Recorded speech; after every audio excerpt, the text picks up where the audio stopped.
Eu tive a oportunidade de conhecer o CPTED quando eu fiz a certificação do CPP, isso em 97, 98. A ASIS International é uma associação focada em segurança. No caso, ela, nessa época, utilizava o CPTED de primeira geração. Foi lá que eu tive o contato, a experiência, isso era matéria de prova, no caso. E no ano passado, o Percival ele desenvolveu, no Brasil, junto com a Macarena, a primeira turma. Então, nós tivemos 10 pessoas na turma, 9 são brasileiros, um é da América Latina. Então, hoje nós temos, como o Daniel Ardito, Fang, o próprio Percival, várias pessoas aqui no Brasil, Jauiche, todos sendo nomes de cabeça que estão aqui e participam também do CPTED Brasil. E eu tive a oportunidade de aprender mais, e aprender já a segunda geração, terceira geração. Inclusive, o Percival, estava conversando com ele pretende, daqui a algum tempo, fazer uma segunda empreitada. Ele tem um projeto de fazer uma segunda turma de certificação, porque talvez alguns de vocês estejam pensando como conhecer isso de forma estruturada. Lógico, cada um aqui, cada palestrante, eu também vou fazer uma rápida pincelada no CPTED, primeira e segunda, mas assim, todo mundo fala, bom, interessante, mas para eu talvez aplicar, preciso conhecer um pouco mais, assim, para entender com mais propriedade, né? Fazendo só um parênteses rápido, hoje eu estou muito contente de novo por estar aqui, podendo, e desde ontem, aprendendo, entendendo várias visões do mundo, isso é muito importante. E um ponto para a gente pensar também é que a gente vê que, apesar do mundo ser tão grande, os problemas são muito parecidos, cada um com uma adequação aqui e ali, mas o problema não é só nosso, os problemas são de vários locais, tem a ver com a existência da humanidade, os locais, assim por diante. Duas curiosidades, né? Alguns vão lembrar, talvez não. Hoje é dia do Halloween, para algumas culturas do mundo, que vem da Irlanda, tá certo? Das colheitas. E, às vezes, lá brujas no loais, mas ais, tá certo? Ou seja, então, alguns aqui têm que fazer várias mágicas para conseguir implementar. No Brasil, existe um paralelo, hoje é o dia do Saci, que tem a ver com o folclore brasileiro também. E também estimula a questão, uma cultura do gaúcho, no caso, só por curiosidade.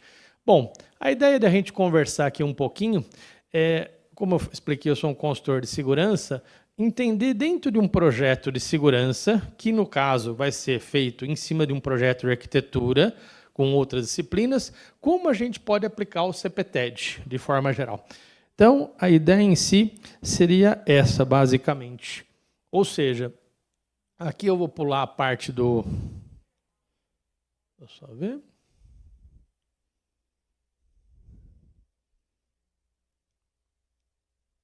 Então, acho que não... foi. Aqui tem uma apresentação pequena, minha. Mas basicamente, como eu disse, eu sou um consultor de segurança. Tive a oportunidade de fazer a certificação do CPTED no ano passado.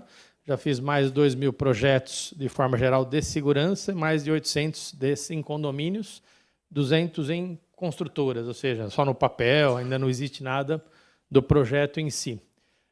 E aí... A ideia seria o seguinte, né? Primeiro a gente pensar um pouco de segurança. Seguindo um pouco a linha que o Daniel Ardito fez uma bela explanação sobre os conceitos de segurança dentro de um plano de segurança, projeto, o objetivo principal do projeto de segurança, em primeiro lugar, e também a ASIS tem essa linha muito forte, proteger pessoas. Em segundo lugar, proteger ativos, tangíveis e intangíveis, tá certo? E, além disso, nós temos que ter uma visão prevencionista e pensar na contingência, no famoso plano B ou plano C. Por quê? Apesar do nosso trabalho, podem acontecer problemas e temos que manter ou restaurar a atividade ao status normal, ou, dentro do possível, o que for possível manter e depois você estabelece o padrão normal de trabalho. E como é que a gente vai fazer essa análise, esse plano de segurança? Tem várias formas, uma delas é trabalhando a questão da análise de riscos. Temos a ISO 31000, lançada... A primeira ISO 31000 ela foi lançada em 95, na Austrália e Nova Zelândia. Depois tivemos uma edição mais completa na ISO 9000, pela ISO 9000, em 2009. Foi feita no Brasil e no mundo, né? Assim, uma norma mundial traduzida para o Brasil. Em 2018, ela passou por uma revisão. Então, um conceito bastante interessante, é uma base interessante para se pensar em um plano de segurança.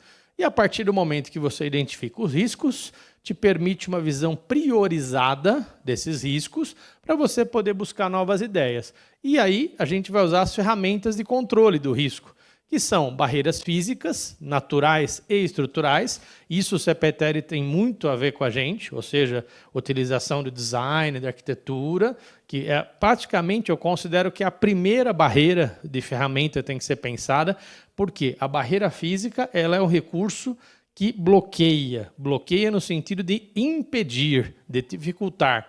Depois vamos ter as barreiras recursos animais, utilizadas em alguns empreendimentos. Recursos eletrônicos, temos uma gama de recursos, foram falados em várias palestras aqui, várias conversas sobre a tecnologia de câmeras, alarmes, iluminação e assim por diante. A questão dos procedimentos, normas organizacionais e os recursos humanos, que são a parte mais importante, porque é a parte pensante do negócio. E, por último, a questão da segurança compartilhada ou comunitária. É muito importante, o CPTED, na segunda geração, destaca o quinto elemento, que é justamente a questão da participação das pessoas nesse processo. Aí vem uma figura para ACES, né? Ela traduz uma outra teoria, que é muito utilizada no CPTED também. A ACES fala que para você ter o crime, pelo ponto de vista do criminoso, você tem esses 3 pontos. A vontade do criminoso, que é o motivo, e a técnica. Como esses 2 elementos não são possíveis de serem controlados, você não pode impedir que uma pessoa queira ou saiba roubar, você tem que trabalhar a oportunidade. Para o criminoso é uma oportunidade, para nós é um ponto fraco, ou é uma vulnerabilidade ou uma ausência de ferramenta. Porque o objetivo do criminoso é, com esses 3 itens, ele aplica ou desenvolve o crime. Aí eu brinco que o criminoso, de forma geral, ele vai buscar algo que tem valor e a gente não pode ficar só esperando a sorte. Por curiosidade, as pessoas brincam, mas existem trevos de 5 folhas.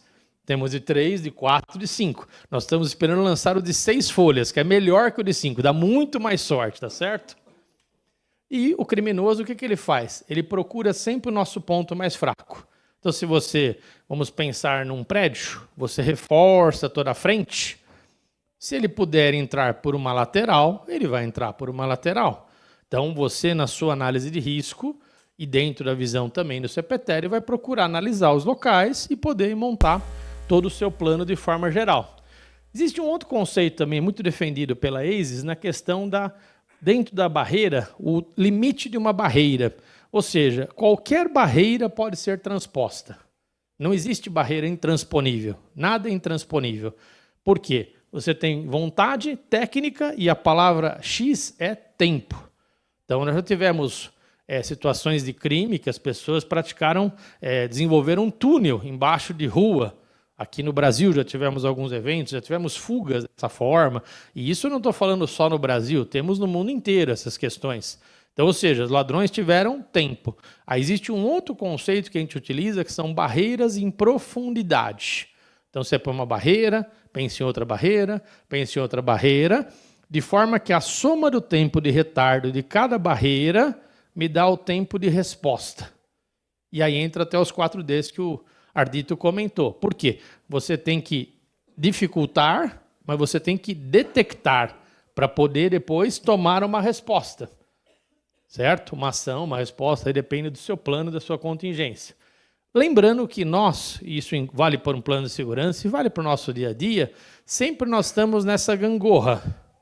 Segurança de um lado, que seria 100% segurança, e a rapidez e o conforto. E nós temos que ter um ponto de equilíbrio, entre aspas, dependendo do local, do ambiente, de uma série de coisas, tá certo? Temos que pensar. A questão do projeto de arquitetura. Nós temos aqui algumas disciplinas para você construir uma edificação. Então, você vai ter a questão da arquitetura, a elétrica, a questão da decoração, que é importante, os móveis que vão ser utilizados, o mobiliário, urbanismo, a questão de dados, a questão de telefonia, incêndio. Tudo isso tem que ser analisado no projeto para a gente poder pensar, para poder colocar segurança em tudo isso. Então, você tem que conversar com as outras pessoas, propor, explicar. Por exemplo, trazendo de novo para o CPTED, você faz um projeto de segurança, existe o projeto de arquitetura e tem o projeto de paisagismo. E aí você vai numa portaria e o paisagismo escondeu a portaria. Logo eu perdi a visão, perdi a iluminação, eu não vejo a portaria não me enxerga. Então, um conceito que é muito focado no CPTED é a questão da visão. Então, aqui nós temos, né, o que, conforme já foi explicado, temos o CPTED, primeira geração, segunda geração, que é o que eu estou focando. O conceito da terceira geração já foi bastante tratado nas palestras de ontem. E aí vem essa questão que eu fiz um resumo aqui. Ou seja, temos que pensar em acesso de pedestres, onde são, sinalização, comunicação, identificação, os acessos de veículos, temos que pensar na barreira perimetral, sempre indo para a transparência, temos que pensar na portaria, ela ter a visão do que for possível, iluminação, um conceito extremamente importante, paisagismo e, de novo, as pessoas participando. Então, eu tenho prédios em São Paulo, em outros locais do Brasil também, mas que ele tem uma praça em frente, que é justamente para a comunidade, para todas as pessoas usarem aquela praça, para poder ter um local ali de conversa, de troca de experiências e ideias. Basicamente é isso. Muito obrigado.